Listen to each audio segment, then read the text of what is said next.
A questão que ele falou da conferência do Paulo Freire foi quando nós criamos o Programa Nacional de Alfabetização no Ministério da Educação. Esse programa foi criado pelo Jânio Quadros.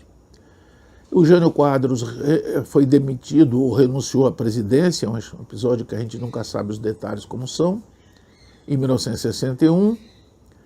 Então, o Darcy Ribeiro foi ministro da Educação e o Darcy Ribeiro reativou esse programa, que ele estava parado. Quando o Darcy saiu, foi ser ministro o Paulo de Tarso, que era da esquerda católica. E o Paulo de Tarso ativou o programa, mas também sem muito interesse. Fez umas reuniões, etc. E o programa foi deslanchar mesmo quando o Paulo de Tarso saiu do ministério e veio o Júlio Furquim Sambaqui, que era o diretor de administração do ministério, e assumiu interinamente o ministério. E o Júlio Furquim Sambaqui, que era de esquerda, ele então botou o Programa Nacional de Alfabetização para frente. Eu fui convidado por alguns dos assessores deles, que eram meus colegas de movimento estudantil e tudo, e aí eu trabalhei no programa, né? A minha esposa de então era uma pessoa até mais importante do que eu no programa, e nós montamos um programa mais ou menos de junho de 63, funcionou até o golpe de 64. E nesse período eu entrei lá como um elemento qualquer, mas depois eu me tornei diretor de mobilização do programa. E a mobilização era juntar as pessoas que iam ser alfabetizadas, formar os núcleos, e aí nós passávamos os núcleos para o setor de alfabetização, que ia fazer propriamente a campanha de alfabetização. O nosso objetivo no Brasil todo era alfabetizar 2 milhões de pessoas até 65.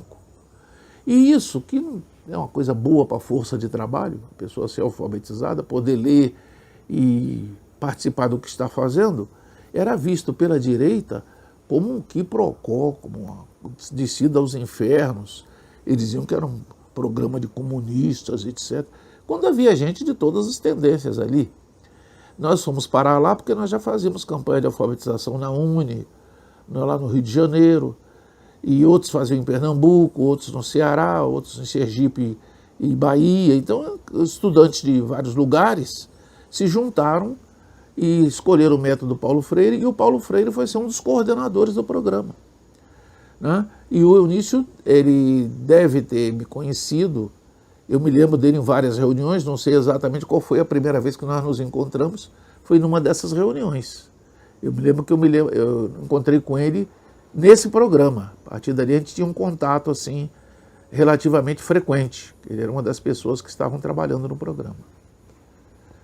Inclusive havia uns pedidos da direção do programa, era incluir um grupo de militares que era para atingir lugares assim mais distantes, interior, aqueles lugares sem transporte. Você sabe que o civil já é menos gozador de boa vontade para ir até o meio do mato, né?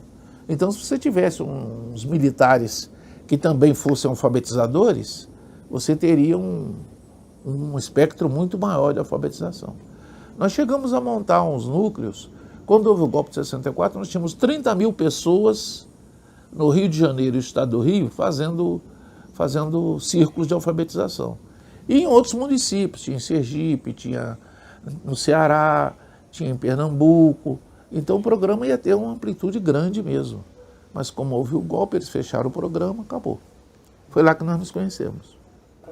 Olha, o programa fechou no dia do golpe. Eu fui lá no dia seguinte, tirar lá uns papéis das minhas mesas e tal, mais ou menos, né? Dourar a pílula, como se diz, porque se eles pegassem aqueles papéis todos lá, só serviria para mandar prender pessoas e coisas pelo gênero, né? Listas de pessoas, essas coisas sempre vêm como coisas fantasmagóricas. E eu mesmo fui detido lá quando eu fui. A DOPS estava lá dentro do prédio do Ministério, eles me detiveram, mas na época eu tinha uma carteira de aspirante do Exército. Aí eu conversei com um tenente que estava com a guarda ocupando o Ministério, e ele me liberou. A DOPS não conseguiu me levar, ele mandou me levar até a porta e eu fui embora. Então eles já estavam prendendo gente lá mesmo. Fecharam o programa da noite para o dia. A demissão dos funcionários todas foi feito por uma folha datilografada por um coronel que foi dirigir o IPM lá, que era o coronel Celso dos Santos Maia. Ele datilografou um papel demitindo todo mundo do programa. Então é fantástico. Porque ali, com o golpe de 64, acabaram todos aqueles programas, digamos assim, progressistas que o governo Goulart tinha, né? E todos aqueles funcionários públicos foram jogados no olho da rua da noite para o dia.